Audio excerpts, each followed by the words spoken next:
Sean bienvenidos a Palabra de Fuego.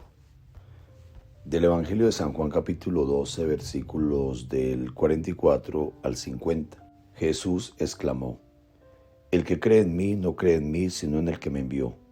Y el que me ve a mí, ve al que me envió. Yo soy la luz y he venido al mundo para que todo el que cree en mí no perezca en las tinieblas. Si alguno escucha mis palabras y no las guarda, yo no lo condeno, porque no vine para condenar, sino para salvar. Quien me rechaza y no acepta mis palabras, tiene ya quien lo juzgue. La palabra que dije lo juzgará en el último día, porque yo no he hablado por mí mismo, sino que el Padre me envió, y Él es el que me ha ordenado lo que debo decir y hablar. Palabra del Señor. Gloria a ti, Señor Jesús. Creer en Jesús y verle es creer y ver al Padre. Eso es lo que hoy Jesús nos está diciendo en su mensaje, porque Él es el mensaje y el mensajero. Creer en Él es creer en Dios, y no solo eso, quien lo ve, ve a Dios. Va cerrando esta parte del discurso como empezó el Evangelio. Él es la luz, y al que no crea no lo juzga. Es su palabra la que ilumina el juicio de cada uno y que cada uno juzgará ante Dios. En esto Jesús confirma en palabras y acciones que es uno con el Padre. Uno de los mensajes que debemos extraer hoy del Evangelio es que hay que trabajar por la unidad. Jesús, siendo distinto del Padre, siendo distinto del Espíritu, es uno con el Padre y en el Espíritu. Así también nosotros como iglesia, como rebaño, como familia, como cristianos, debemos vivir la unidad. Es muy dolorosa la división. A Dios le duele las entrañas cuando su pueblo se divide. Oremos por la paz del mundo, oremos por la paz en las familias, oremos para que cada día los pastores y las ovejas estén siempre más unidas en la fuerza y la acción del Espíritu Santo, pues a eso ha venido Jesús al mundo. Escuchemos. Jesús ha venido a darnos unidad y Jesús es la luz del mundo, aquella luz que nunca se disipa. Y así se va terminando todo este discurso del buen pastor, de las ovejas, el que guía.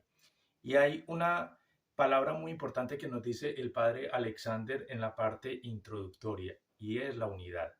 La iglesia está llamada a vivir en unidad, a vivir ese amor fraterno, a vivir esa unión que Cristo nos ha mostrado a través de su salvación. Es por eso que Él, siendo el Maestro, siendo el Hijo de Dios, convocó a sus discípulos. Cada uno tenía unas características especiales, cada uno tenía unas características diferentes, buenas o malas, pero Jesús se apropió de ellos para poder seguir anunciando ese querigma, ese anuncio de Dios, la luz del mundo. Hoy pues nosotros meditemos esta palabra en este miércoles, Día del Señor, donde podemos nosotros poder entender esa inclusión que hace Jesús frente al reino de Dios.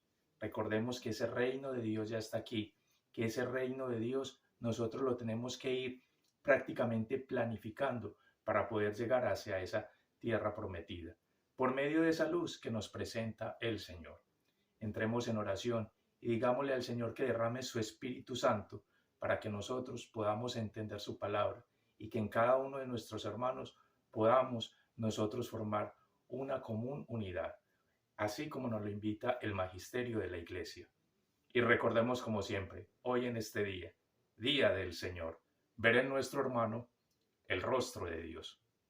Vamos a agradecerle a Dios en este momento porque somos personas escogidas por Dios y somos llamados a ser acogedores, capaces de abrir las puertas de nuestro corazón, las puertas de nuestro hogar, las puertas de nuestra vida a ese mensaje que Jesús nos ha traído.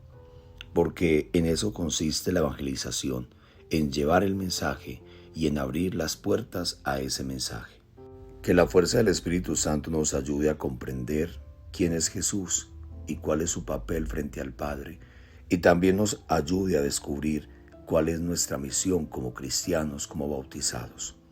Y la bendición de Dios Todopoderoso, Padre, Hijo y Espíritu Santo, descienda sobre ustedes y los acompañe siempre. Recordemos lo que nos decía Teresa de Calcuta: la unidad nos da la fuerza, la solidaridad, la cohesión. Estar unidos no es sinónimo de ser iguales ni de estar siempre de acuerdo. La única forma de sobrevivir es si la manada permanece unida. La síntesis entre catolicidad y unidad es una sinfonía, no es uniformidad. Esto es vivir en sinodalidad. Dios los bendiga y los acompañe a todos.